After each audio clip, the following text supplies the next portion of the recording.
hoy vamos a ver una triste, triste, triste historia. Porque si nos ponemos en los pies o en los zapatos de esta mujer, no creo imaginarme un peor momento en nuestra vida. Está basada en un pasaje de Lucas. Lucas 7:12 nos dice que cuando llegó Jesús cerca de la puerta de la ciudad de Naín, he aquí que llevaban a enterrar a un difunto, hijo único de su madre, la cual era viuda, y había con ella mucha gente de la ciudad. Una viuda era de los más pobres en la sociedad judía. Imaginemos el dolor que siente al perder a su único hijo. ¿Cómo se llama a los que pierden a su hijo? A los que pierden a su padre son huérfanos. Al que pierde a su esposo o a su esposa son viudo o viuda. Y al que pierde a un hijo, no hay palabra. No hay palabra porque yo creo que no habría una palabra que pudiera definir el dolor que causa el perder a un hijo. Así que ella perdió primero a su marido y ella necesitaba depender de un hombre en la sociedad judía para poder tener oportunidad de su subsistencia diaria, y tenía puestas todas sus esperanzas en ese hijo. Así que para hacer más patético el cuadro, se suma ahora el dolor más intenso. Su único hijo muere. No cabe duda que estamos frente a un cuadro realmente triste y descorazonador. Se está hablando de una mujer viuda, ahora sin hijo, y para más de la región de Galilea. ¿Recuerdan la predicación del domingo que hablamos de Galilea de los gentiles, Galilea de los extranjeros? No eran bien recibidos los galileos. Y ella era de allá. Así que me imagino que este joven que murió sería un joven con una vida por delante, con sueños y con retos, y él se convertiría en el sustento, gozo y esperanza de su madre. No importa la cantidad de gente que la acompaña en esta triste tarde, ella siente un gran vacío en su corazón y sabe que al terminar el entierro, ella regresará sola a una casa vacía. Qué triste historia. Déjenme decirles que en el Oriente Medio los entierros se efectuaban poco después de que las personas mueren, regularmente el mismo día. No es como nosotros, que pasamos a veces más de un día velando a nuestro difunto.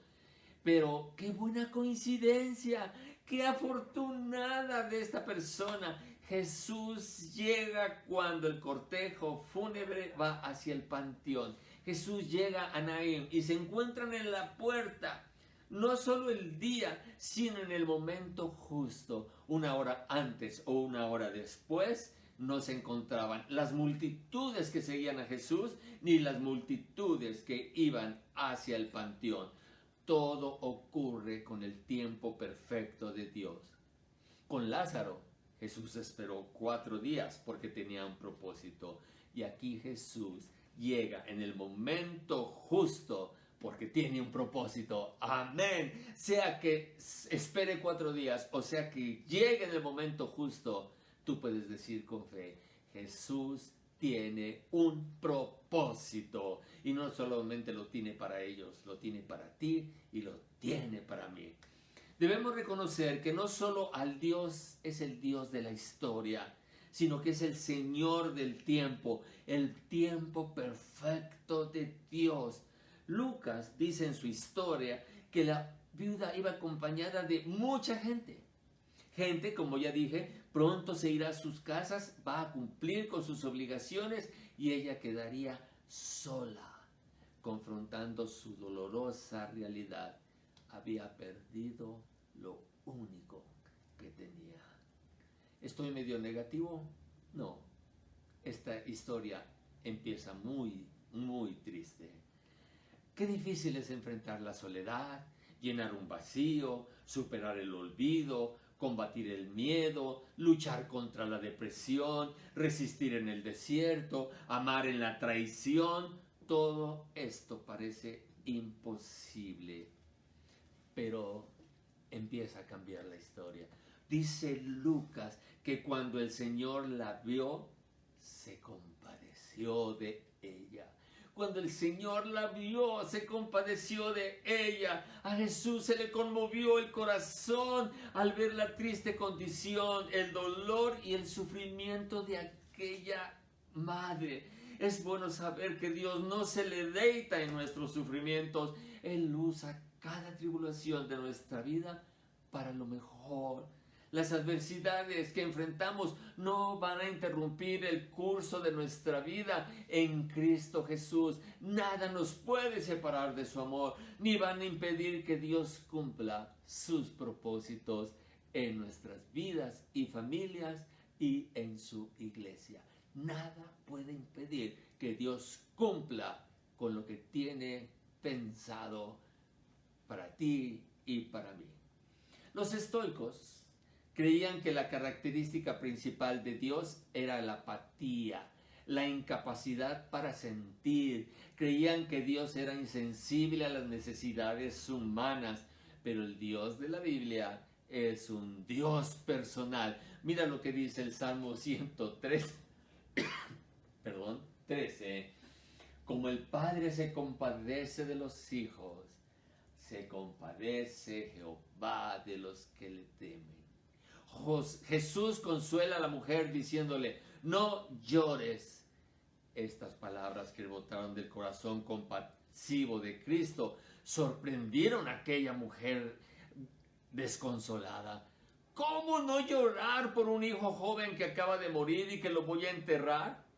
Claro que ante estas circunstancias es válido llorar, pero quien decía no llores tenía todo el poder para cambiar aquellas circunstancias, y lo mejor es que estaba dispuesto a cambiarlas. Una cosa es tener el poder y otra cosa es querer. Y cuando esto se conjuga, tú estás a punto de ver un milagro como nunca lo has visto. Hoy hay muchas cosas que nos hacen llorar. Lloramos cuando perdemos el empleo, cuando golpean nuestro auto y el seguro no se hace responsable. Perdemos el gran amor de nuestra vida. Lloramos cuando muere un familiar. Lloramos cuando nos diagnostican una enfermedad terminal. Lloramos cuando nuestro hijo perdió la universidad. Lloramos por las relaciones en la familia cuando son cada vez más tensas. Sufrimos depresión y el estrés nos mata. ¿Tenemos alguna respuesta? Salmo 55, 22 nos dice, echa sobre Jehová tu carga y Él te sustentará. No dejará para siempre caído al justo. Promesa de Dios. No llores porque todo va a cambiar, todo va a estar bien. No llores porque este cuadro de lamento y triste será transformado en un cuadro de gozo y alegría. No llores porque el dador de la vida está aquí para vencer a la muerte. No llores por un hijo difunto porque pronto lo recibirás vivo de nuevo. Claro que esta mujer no lo sabía, pero Jesús sí. Así que, ¿por qué no confías en Jesús que sí sabe todas las cosas? Las circunstancias no tienen la última palabra. Dios tiene la última palabra. Desafortunadamente, demasiadas veces miramos a Dios solo como juez y dador de la ley y nos olvidamos de que su compasión y preocupación por nosotros es eterna. Nunca olvidemos que cuando Dios examina nuestras vidas, recuerda nuestra condición humana. Él sabe que somos frágiles. Sí, Él lo sabe, pero gracias a Dios que Él es fuerte. ¿Qué me espera en esta vida? No lo sabemos.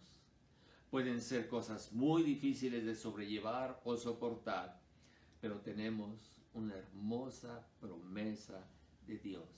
Primera de Pedro 5:7.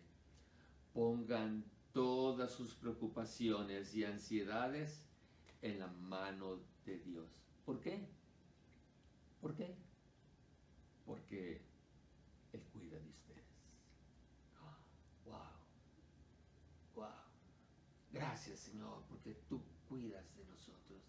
Como hijos de Dios podemos descargar toda nuestra ansiedad en Él. Esta viuda no oró a Dios. ¿Qué podía orar? La petición era imposible. Resucítalo.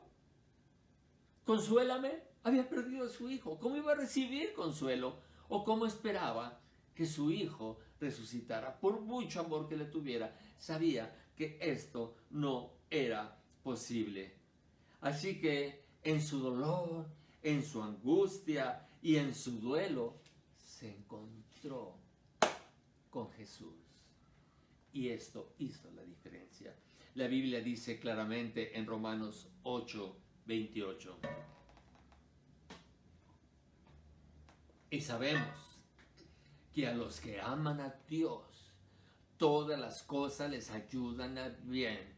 Esto es, a los que conforme a su propósito son llamados. Para esta viuda, claro, todavía no se escribía, ¿verdad?, este versículo, pero esta viuda, si conociera este versículo, no aplicaba en ella. ¿Cómo puede algo ayudarme a bien? ¿Cómo me puede ayudar a bien el perder a mi único hijo? Pero tú sí lo conoces. Mi gran pregunta es, ¿lo crees? Espérame. No te confundas. No te pregunté si lo has leído. No te pregunté si ya lo conocías. Yo estoy seguro que no es la primera vez que escuchas este versículo.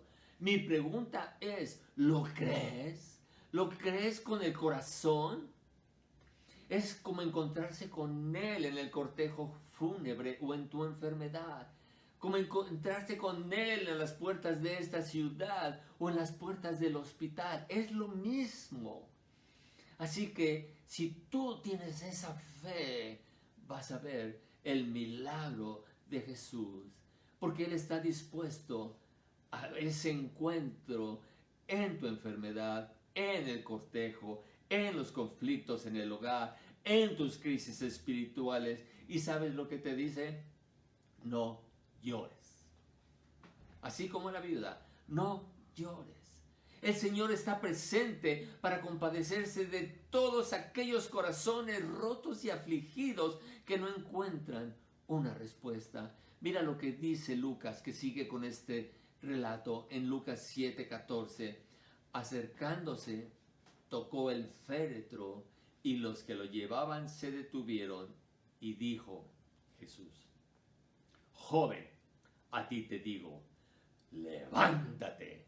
Lástima que no tenemos esas expresiones, pero cuando Jesús se acercó, ha de haber dicho, te ordeno que te levantes.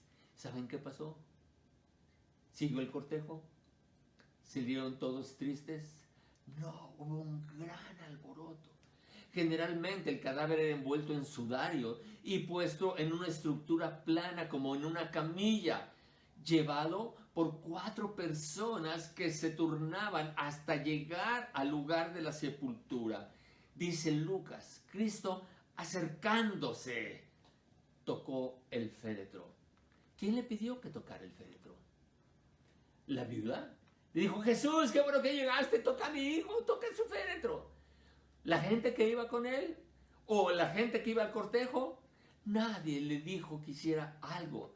La mujer no lo pidió, jamás se lo imaginó. Ella caminaba rumbo al panteón sin su alma, sin resignarse a su gran dolor, totalmente sin esperanzas, sin esposo, sin hijos.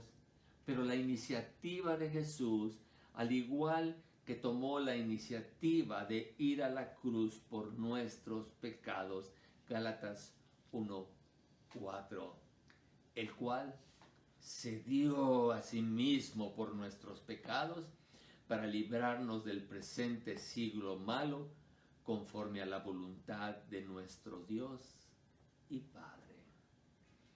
Al poner las manos en el féretro, Él cambió las circunstancias Él cambió totalmente lo que estaba pasando. Al morir en la cruz, también cambió nuestras circunstancias, y al poner nuestra fe en su sacrificio, alcanzamos el perdón de nuestros pecados. Colosenses 1:14. En quien tenemos redención por su sangre, el perdón de pecado. Nos dice Lucas con mucha vehemencia, con mucha claridad: Jesús tocó el féretro. No temió una de las peores contaminaciones que era producida por tocar a un muerto. Él mostró su autoridad sobre la ley y prefirió ayudar a la viuda antes que mantenerse ceremonialmente limpio. Qué bonito, ¿verdad? Para con la viuda. Déjame decirte, eso exactamente hizo por ti y por mí. Primera de Pedro 2:24. Quien llevó él mismo nuestros pecados en su cuerpo sobre el madero, para que nosotros, estando muertos a los pecados, vivamos a la justicia, y por cuya herida fuiste sanado. No hay mayor contaminación para su santidad que el pecado, y prefirió salvarnos aceptando lo inaceptable, recibiendo lo inadmisible en su vida por amor a ti y a mí. Cuando Jesús tocó el féretro, nos dice Lucas que el cortejo se detuvo y le dijo al joven, Lucas 7:14, ¿lo quieres pasar, por favor? Nos dice: joven, a ti te digo, levántate. ¿Quieres seguir leyendo? Entonces se incorporó el que había muerto. Entonces se incorporó el que había muerto. ¿Qué sucedió? Que Jesús le dijo, levántate. Y como Jesús dio la orden, entonces se levantó o se incorporó el que había muerto y comenzó a hablar. Comenzó a hablar y Jesús lo dio a su madre. Mujer, viuda, que acaba de perder a tu hijo, aquí está, te lo regreso. Jesús no hizo aquel milagro para presumir o hacer una demostración de su gran poder sobre la muerte, sino que restauró social y espiritualmente a la mujer en un acto poderoso de humanidad y misericordia. La muerte le había arrebatado a aquella mujer su único patrimonio, pero Jesús, el dador de la vida, se lo devolvió. Este es nuestro Dios. Este es nuestro Dios majestuoso y poderoso. La resurrección del hijo de la viuda ilustra magistralmente nuestra experiencia espiritual con Cristo. Al estar muertos en nuestros delitos y pecados, nada pudimos hacer por nosotros mismos, ni siquiera pudimos pedir ayuda. Pero el corazón de Dios sobreabundó en compasión y envió a Jesús para darnos vida por medio de Él. Efesios 2:4-5. Pero Dios, empieza con un pero teológico. Pero Dios, qué rico en misericordia, por su gran amor con que nos amó. Y mira nuestra condición, aún estando nosotros muertos en pecado, nos dio vida juntamente con Cristo. Y añade, por gracia sois salvos. No es algo que puedes pagar, no es algo que puedes conseguir, no es algo que mereces. Así como este hijo, tú y yo somos salvos por gracia. El hijo muerto de la viuda no se ganó una segunda oportunidad a la vida. No la compró, no la pidió, a lo mejor ni la quería. Jesús se acercó, detuvo el cortejo, tocó el féretro y le ordenó. Nosotros tampoco ganamos la vida en Cristo. Él detiene nuestra marcha, toca nuestro corazón muerto y le ordena. Nosotros no la alcanzamos. Somos salvos solo por gracia y debemos aceptar ese regalo de Dios, alabarlo con gratitud y usar nuestras vidas para cumplir su voluntad. Esta historia nos ilustra claramente el dolor y la angustia de la vida humana, pero al mismo tiempo la compasión de Jesús, el poder del Señor sobre la más terrible incapacidad humana, la muerte. Aquí sería muy bonito agregar que Dios va a solucionar todos tus problemas, que Él va a levantar a tus muertos, que va a suplir en tu pobreza, pero cada persona va a vivir una experiencia que debe cumplir con los propósitos de Dios para que su nombre sea glorificado. Mucha gente murió en la época de Jesús, pero Él resucitó a unos cuantos. Mucha gente enferma, pero Él sana a unos cuantos. Mucha gente tiene necesidad, pero Él suple a unos cuantos, porque Él tiene un propósito. Y si tú vives confiado en eso, entonces, sin importar las circunstancias, tú le darás honra y gloria a Dios, porque tú vives para Él. ¿Quieres ver el final de esta historia? ¿Quieres saber en qué termina esta historia? Porque el cortejo se detuvo y el joven se levantó y habló, se incorporó y habló. Y el final de esta historia es Lucas 7:16. Todos tuvieron miedo, lógico, ¿verdad? Pero lo que sigue es el propósito de Dios. Y glorificaban a Dios. Glorificaban a Dios. Que tu vida en cada circunstancia glorifique a Dios. Como decía Pablo, he aprendido a tener escasez y he aprendido a tener en sobreabundancia. Que mi vida glorifique a Dios. Algunos decían, un gran profeta se ha levantado entre nosotros. Y me llamó la atención, y 2 puntos. Quiere decir que otros también decían, Dios ha visitado a su pueblo.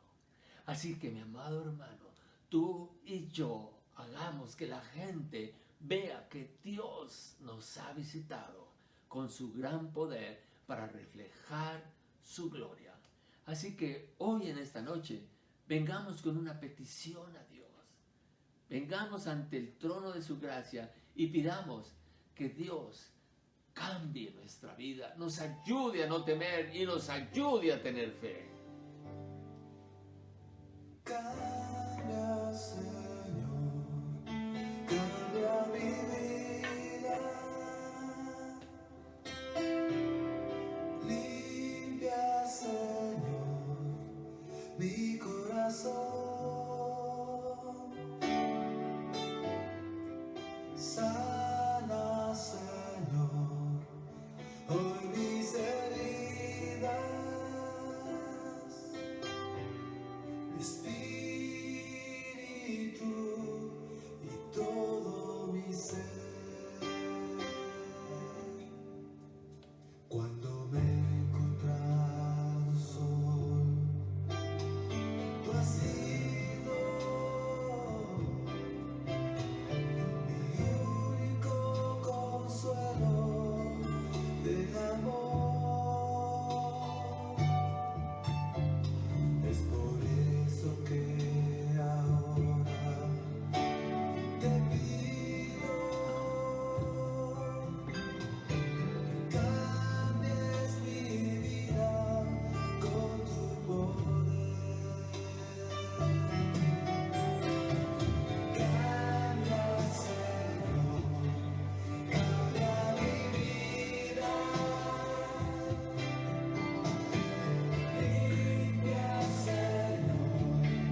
espíritu y todo mi ser. Espíritu y todo mi ser.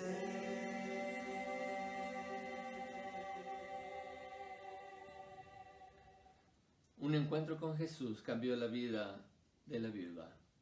Un encuentro con Jesús cambia nuestras circunstancias. Bendito sea nuestro Dios. Así que vengamos hasta el trono de su gracia. Hoy hay hermanos que están sufriendo enfermedad, escasez, problemas emocionales, estrés. Y se ha hecho una lista, una larga lista, pero un encuentro con Jesús cambia la vida. Vengamos a buscar su misericordia, vengamos en busca de poner nuestras vidas en sus benditas manos.